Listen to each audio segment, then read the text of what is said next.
நீங்கள் திருவனந்தபுரம் வந்தீங்கன்னா best vegetarian hotel பார்த்தீங்கன்னா அது ஆர்யாஸ் பார்க் தான்.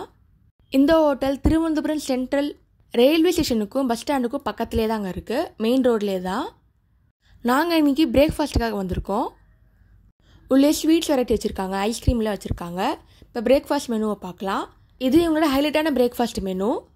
இது இவங்களோட ஃபுல் மெனுங்க. எங்கள் டிஃபன் ஐட்டம்ஸ் ஆரம்பிச்சு idli, dosa, uttapam, evening special, south Indian tiffin, parotta விட நிறையா வெரைட்டிஸ் வச்சுருக்காங்க.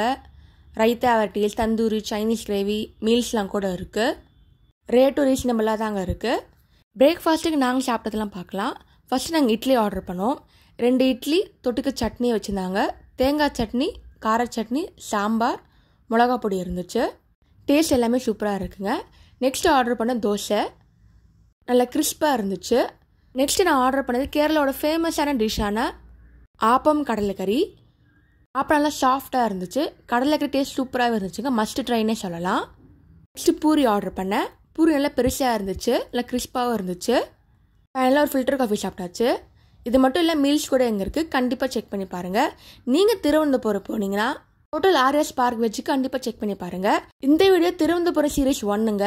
நான் இந்த சீரீஸில் நான் சாப்பிட்ட ரெஸ்டாரண்ட், சைட் சீன் பற்றி டீட்டெயிலாக போடுறேன். கண்டிப்பாக திருவனந்தபுரம் பிளேலிஸ்ட்டை மறக்காமல் செக் பண்ணி பாருங்கள். தேங்க்ஸ் ஃபார் வாட்சிங். லைக் பண்ணுங்கள், ஷேர் பண்ணுங்கள், சப்ஸ்கிரைப் பண்ணுங்கள்.